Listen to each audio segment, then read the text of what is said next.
dhammaan asxaabta waa idin salaamayaa waa Cabdiqaadir Axmed waa galabta iyo magaalada madaxda wadanka ee Muqdisho waxaan u jeednaa qoraxdii oo gobolkeedu godka sii galaysa hadba sida loo yaqaano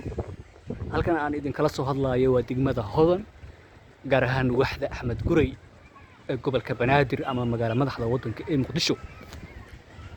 dhanka waxa inaga xigtaa waa wadadii caanka ahayd ee Maka al-Mukarrama oo iyo wartii Siigaale ayaa dhanka inaga xiga Maka al-Mukarrama waxay caan ku tahay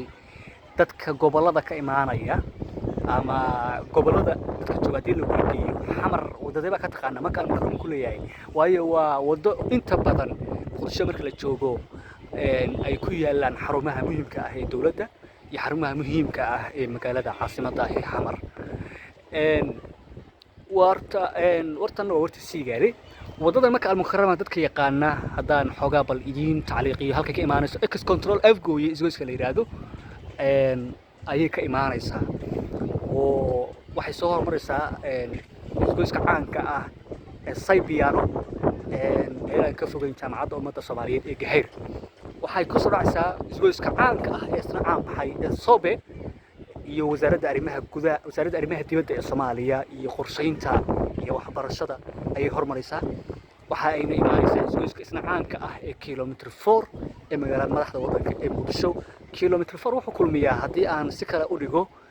dhowr wado waa wadada ka imaanaysa Tarabuunku waa halkii ay ciidamada Soomaaliya iyo taliskii militarigu ay ku soo dhigi jireen fantasiyaha 21 Oktoobar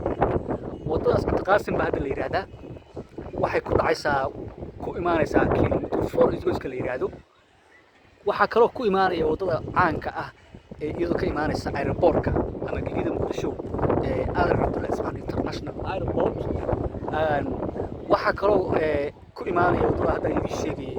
ka imaanaysa Maka al-Mukarrama ee ka soo bilowmaysa X control F gooye waxa kale oo ku imaanaya wadada caanka ah ee iyadoo ka imaanaysa dekada weyn ee Muqdisho hormarda ee loo yaqaan 21 October magacyo badan bay leedahay wadadaas waxa kale oo ku imaanaya mid caadiga ah ee ka imaanaysa taalada Axmed Sayidka iyo madaxtooyada Soomaaliya agaas iyo baarlamaankii hore ee Soomaaliya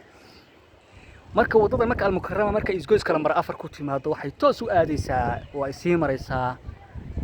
isgoysada kala ah Saybiano ama Xaaji Baasto hadba si loo yaqaano way ka gudbay guriga hooyooyinka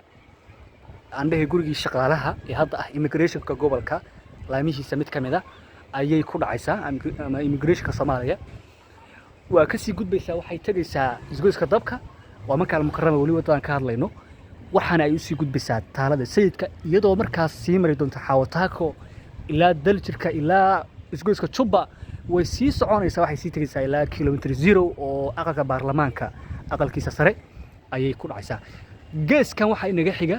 waa isgoyska KBB ama Casa Balbalaara isgoyska loo yaqaano waa wadada wuxuu ku yaalaa wadnaha ama bartamaha hadba sida loo yaqaano wadadaas oo iyadana ka imaanaysa isgoyska caanka ah ee Tarabuunka Casa Balbalaaraha aan hadda sheegay ee degmada Hodan ayay hormaraysaa Casa Balbalaara waxa la yiraahdaa iskuul caan ah oo halkaas isna ku yaala ayaa isna la yiraahdaa way tagaysaa waxay maraysaa isgoyska Bakaaraha ayay wadadaas hadana tagaysaa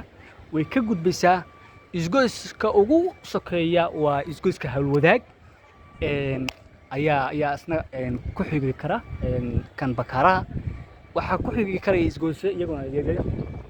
waxa ku xigaya isgoys asna aad u yar oo loo yaqaan Florenza wadada isgoyskaas ka bilowmata waxay toos u tagaysaa